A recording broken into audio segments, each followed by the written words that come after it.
It's Spoilerin time, folks. This is the show that is a brother show to Cordkillers, or it's a sibling show.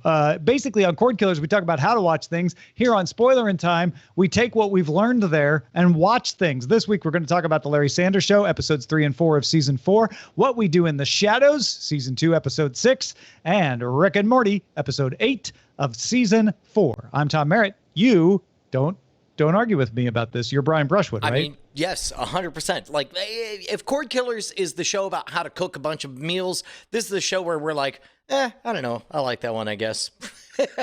Or possibly, that was the best meal ever. Right. Yeah, that's a good way to... Cordkillers is the cooking show. Yes. This is the how was it show. Yes, exactly. All right, let's talk about how was Rick and Morty. Let's talk about Rick and Morty, the Vat of Acid episode. Tom?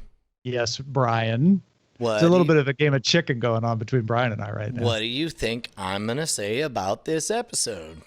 I think you're going to say that you really liked it and it was the best one so far of the part 2 of season 4. It's weird that you would say that because I feel like I really liked it. And it was the best one of everything since we came back from the mid-season break. Nailed it. Do you know why I liked it, though?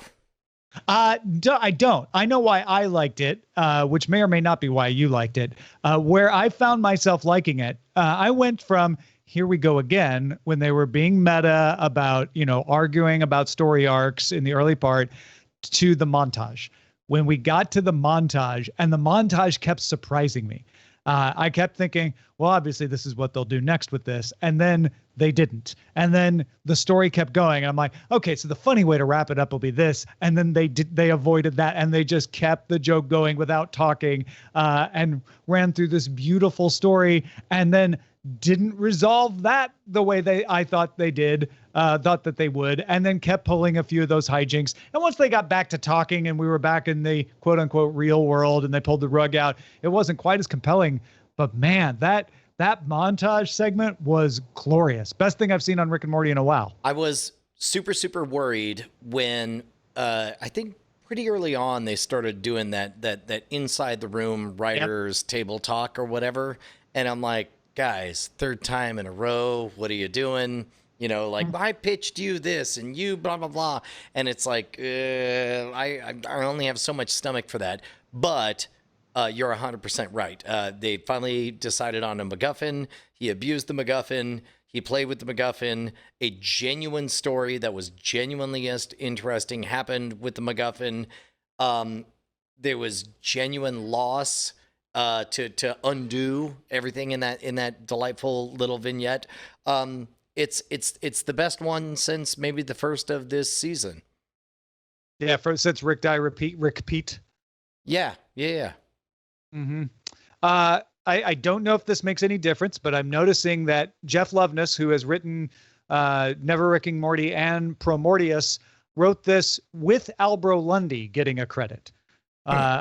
I'm curious, I don't know this, if the montage was Albro Lundy and the rest was Jeff Loveness, because the rest felt very similar to the past 2 episodes, whereas the montage felt totally different and original. Yeah, and I'm not going to say that it's ruining anything, the constant winking to the chatter of the writer's room. I'm not going to say that you have to give that up in order to get me totally on board, but at this point, like, I at least would really deeply appreciate being made to understand what you love about that, writers, because something about those writers, sorry, I'm going to curse, they fucking love that and they can't give it up and it's just nonstop. And I don't, Are you just mean like talking as in like metatextually about the show? Rick, I pitched you this idea and you always crap on my ideas, and it's like, this is obviously a conversation that happens in the writers' room. Only major arcs. We're not going to do any like all of that insider lingo. Wow, I'm surprised you don't. I'm still surprised you don't like that stuff. I don't dislike it, but I don't understand why they're throwing so much of it at us to no apparent benefit. And even in this episode, would this episode have been any better or worse if they just deleted those words and used some other words? I don't know. I don't know that it was this episode better for them having used those insider, hey, just so you know, we're doing writer's room insider talk. I probably think it's better with that than without, if only because we know that they have so much of this like freewheeling improv-y sort of stuff, and I think it's intentional to make us feel like they're either using this to address the audience or represent the audience, and it's like a fourth wall break. I think there's an interesting intimacy that Rick and Morty has built by talking that way. And where I'm with you, Bryce, is there. Like, I like when they break down the fourth wall. I like when they're self-aware. That's one of the fun things about Rick and Morty. But where I tend to move back towards Brian on this is they've done that a lot, especially in these past 3 episodes. And at a certain point, it's like in fact, this episode, I'm like, this doesn't bother me as much, but I'm not loving it. And I think that is the key, is that it's not that I mind that they're doing it. It's that it's not new and it's not adding the thing that's like, I didn't expect this, because now I expect it. You know, honestly, the thing that I pulled out of the story, and this is more of a story blocks thing, was like, as the montage was going on, it was a nice montage, and it was this really extended story, and you get a lot out of Morty's thinking, and just the longer and longer it goes, I thought, okay, so they're really just gonna like turn this around, and this is actually going to be a bad thing in some way. Right. I'm kind of getting over that sort of like you're not allowed to just have a good.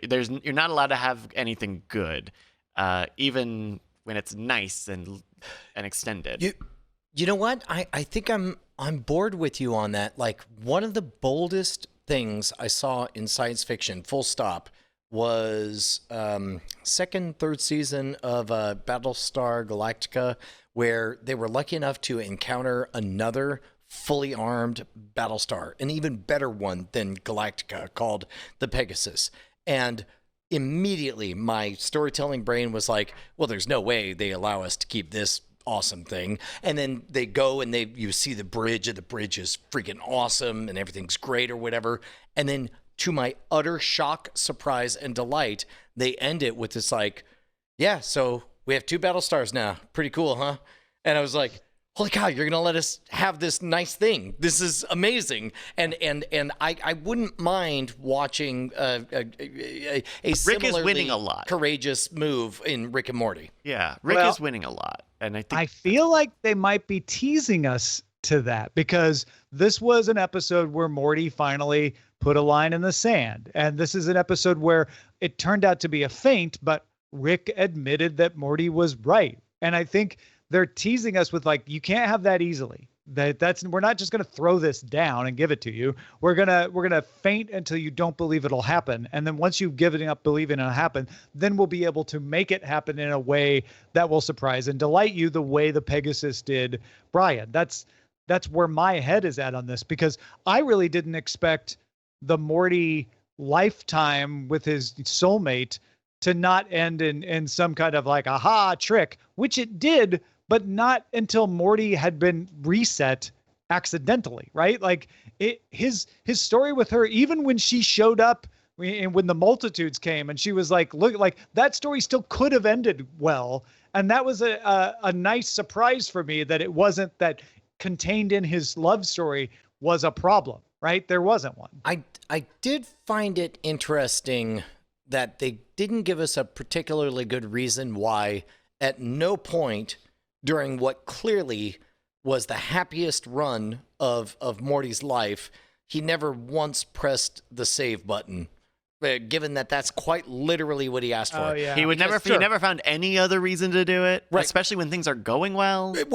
Especially because yes, we do save our game before we do something incredibly stupid or dangerous or risky or whatever, but we also save our game the second something amazing happens. And something fairly amazing happened for a prolonged amount of time, and it never occurred to him to hit the save button. That was I don't know. That was hard for me to go along with. You're right, but I don't know that you have as lovely a story any other way than just like, oh, I guess he forgot. And I'm willing to suspend my disbelief on also, that thank God it wasn't Jessica. I thank you. Right? Yeah. Thank you for giving a plausible, credible love story between Morty and someone who is not Jessica.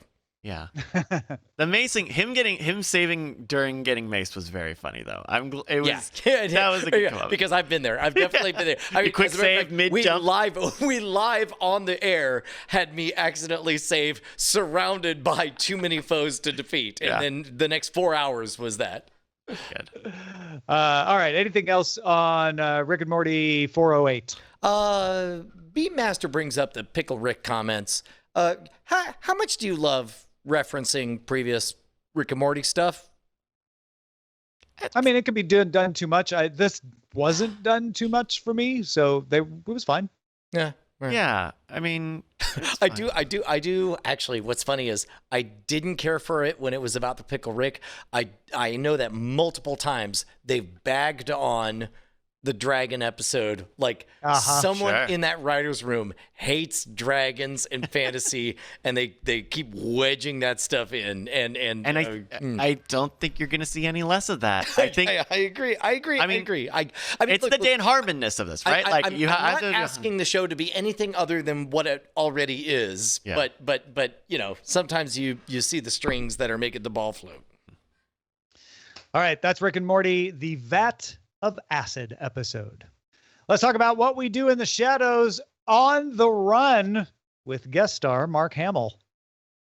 Totally missed. So Vampire Jim arrives at Staten Island, and we end up getting an entire Laszlo episode where he flees Jim the vampire, disguised with a toothpick in his mouth, to set up shop as a bartender in a small town in Pennsylvania, where he just tries to help the local women's volleyball team under his pseudonym Jackie Daytona. Totally missed that was Mark Hamill the entire time. He's a chameleon. He does a lot of guest stars, and he's a good hider.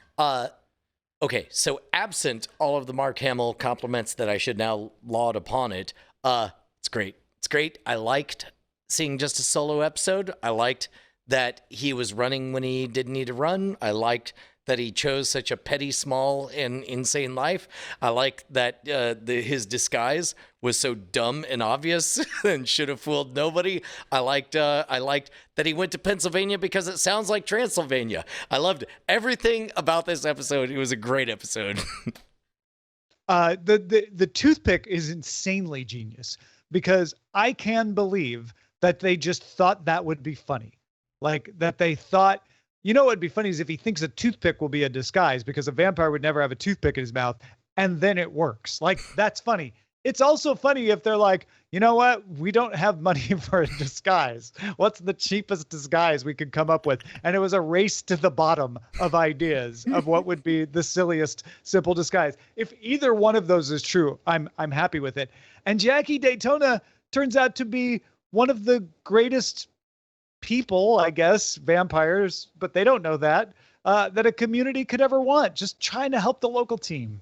Did they ever set up any kind of like nefarious underbelly of what he was really up to? I think they just made it sincere, like he just wanted to help.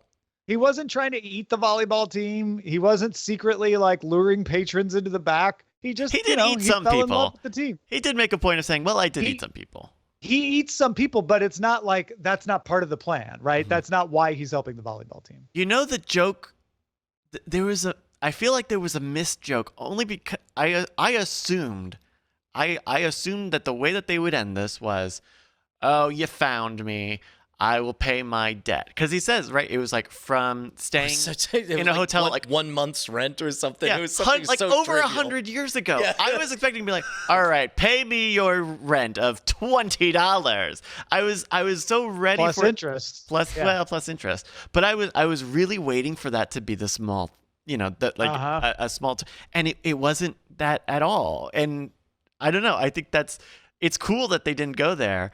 The other thing is, so that, the toothpick, hid that he was a vampire, but then immediately everyone in the bar, when they start fighting, go, they're vampires!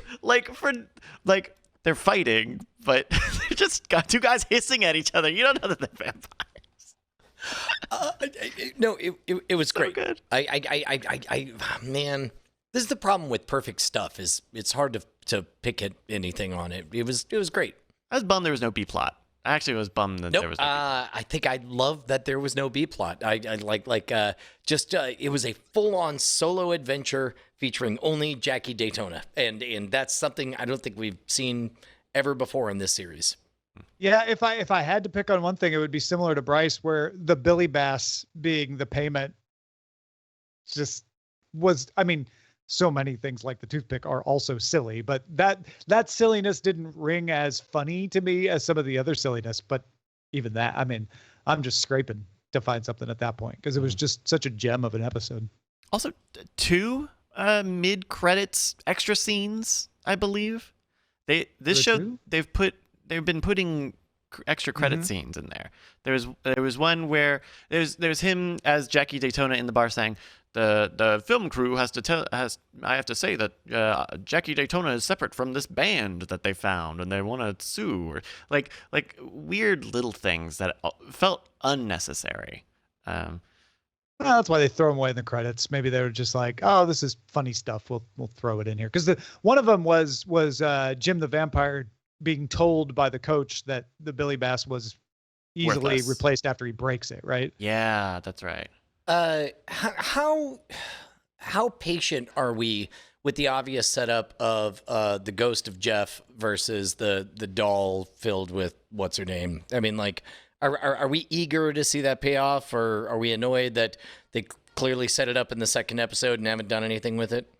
It doesn't annoy me. I figure it'll be the butt of another joke at some point, you know, and it's fine if they keep that. Same way, honestly, it's the same as the Billy Bass breaking. Obviously, could set up Jim the Vampire's return at some point, but I'm not going to be worried about when that happens. Yeah. Mm-hmm. Yeah, a very weird loose thread, because I'm with you, Brian. I kind of thought that was how we were going to wrap up that second episode, as they were going to bang and goodbye to the doll. Yeah. Sure. Or but it may be one of those, if they're playing a longer game, then it makes sense to leave, more threads dangling, which, to be honest, is a separate issue, something that Rick and Morty had been good, past tense, in the first few seasons. So it always felt like a surprise and a delight when a thread got picked up again. But the only way to get there is to leave enough dangling threads that you can be surprised by which one gets picked up. Well, I'm very curious what threads get picked up next week in The Return, written and directed by Jermaine Clement. Dude, he's crushing it. First one all season, written and directed. Jermaine directed Colin's promotion, but he has not written or directed any other episodes this season yet. So that will be fun. Any other thoughts on the Run? No, it's the best show on television. It's my favorite show on television. It's the best favorite show on television. That is On the Run from What We Do in the Shadows. All right, let's talk about The Larry Sanders Show, Season 4, Episodes 3 and 4, which are entitled Arthur After Hours and The Bump. Okay, so we've talked a lot about Artie and seeing behind Artie and seeing more of Artie when he's not in charge. This episode is Artie thinking about quitting the show because he and Larry finally crossed the line. He's finally gets fed up with Larry, which one would assume that in any relationship like this, producer-host relationship, there's going to be a point where they scrape each other raw, and this is that episode where they talk about that. There's one serious flaw in this entire episode, and the moment that Artie had even the thought of quitting the show that he was producing, Larry should have shown up with a dagger and said, "I'll kill you if you ever leave." And then out of pure fear, he should have stayed and sat back behind the board and produced another episode of Cordkillers. I mean, the Larry Sanders Show. I'm just saying, no. I see. This is becoming personal. Oh, yeah. No. Yes, I will say, thematically speaking, I'm sorry, Bryce. I don't feel safe. I do love seeing Artie as a rule, as a law, constantly perfectly in charge of everything. Right. And weirdly, this episode did not violate that rule, because even when he decided to indulge in a meltdown, it felt like he decided, yeah, you know what? I'm going to go on holiday. I'm going to have my meltdown now. And he does. And he steals the karaoke machine, and he jerks around with the equipment there, and he makes friends. He gets himself a single serving friend out of the janitor and the whole thing. Like, he misbehaved the entire episode long. Also kind of felt like he was totally in control the entire episode long. Right. Because he misbehaved after hours. And I think that's one of the key parts of Artie that makes him a complex character that a show like this wouldn't even necessarily have to make that complex, which is he is immensely flawed, but he is only immensely flawed outside of work. And they've hinted around at that before with his salty dogs and his alcoholism and multiple wives. But when he's on the job, he's all smiles and everything's great. Well, you see behind that facade finally, but it doesn't break the facade. And you get a little bit of that, man, 20 years before we had a Tony Stark, you get him walking in, and Janine Garofalo gives an excuse like, oh, yeah. And he's like, well, you already used that one before. And she's like, oh, I'm on my period. And you're like, that'd be really weird, because the last time you used that excuse was six weeks ago, which means you're not due till the 22nd or 23rd. You're like, well, how do you know I wasn't lying then? And he goes, face isn't as puffy. Like, he just is undefeatable. He's God, you know? And so having given that, I felt like he earned the ability to, do a risky business running around with his pants off afterwards. That leads us to the bump where Larry tries to schedule Jeff Cesario because he feels bad about bumping Jeff Cesario, which leads to an overpacked show where he has to shuttle his guests off super fast. And one of them is David Duchovny, who is an unknown of that new sci-fi show, The X-Files. Was it that unknown at that time? That's how they played it. That was one of the weird things about this. X-Files was pretty much a smash hit out of the gate. But it was a smash hit amongst people who like those kinds of shows. So I'm guessing the tale this was telling us about Duchovny was the mainstream didn't necessarily buy it yet. And so while he was big enough to have to schedule, maybe didn't get the respect because of the nature of the show at that point. I don't know. I suppose this was a good episode. I like that it highlighted Larry's weakness, because what often happens is Larry is weak and the show suffers. And so Larry was weak and the show suffered. It was as though all the different ghosts visited him through the night and explained one by one why he must not, try to compromise and fit everyone into one show. And then everything goes exactly the way you would expect. And he has a bad show.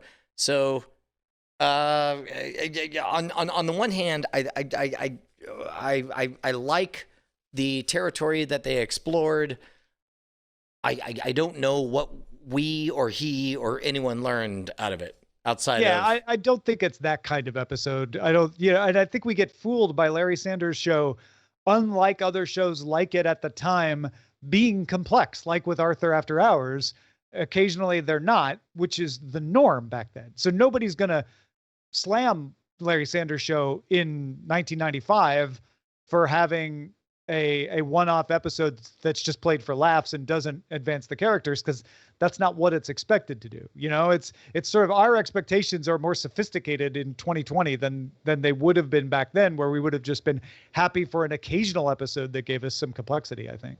Well, and if anything, this episode plays into kind of what we already know about Larry, which is that he doesn't want to let people down, and he doesn't want to be the bad guy or make a tough decision. And so he's got all these people he's got rather facile obligations to.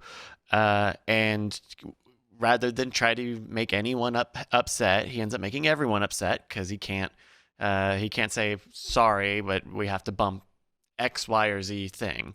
And then of course, because Hank doesn't do his whole thing, he ends up short or long or short. Yeah. And then even still, Jeff Cesario's segment doesn't even air because that's the button, is that it gets preempted by another car chase. I don't know. Yeah, very weird. It almost feels like it's all playing up to that last button joke of the car chase, and it's a long way to go for that joke. Almost again. It kind of feels like again.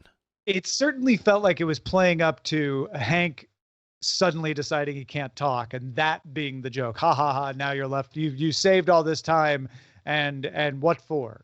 You didn't need it. And the button is like, and cherry on top of that sundae. But like you say, that's not a new sundae. I've had that sundae before. Yeah.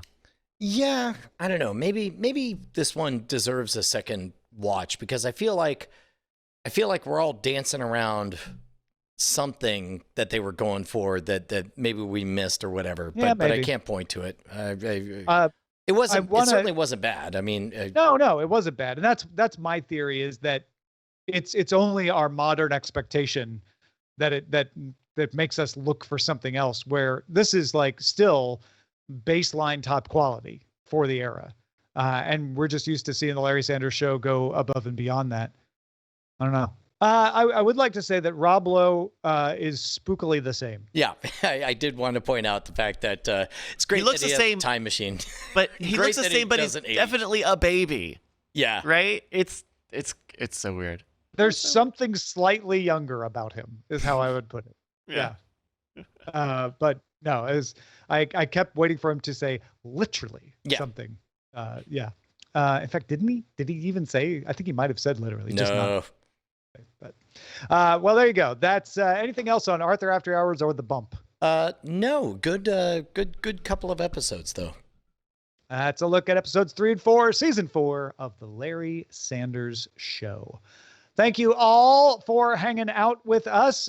Next week, we will talk about the next episode of Rick and Morty, the next episode of What We Do in the Shadows, and episodes 5 and 6 of the Larry Sanders Show. Thank you for supporting us on Patreon. You get these episodes a little early and all in a big bunch. If you're a patron, patreon.com/Cordkillers.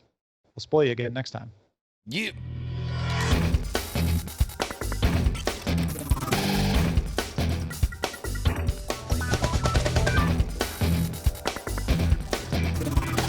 Diamond Club hopes you have enjoyed this program.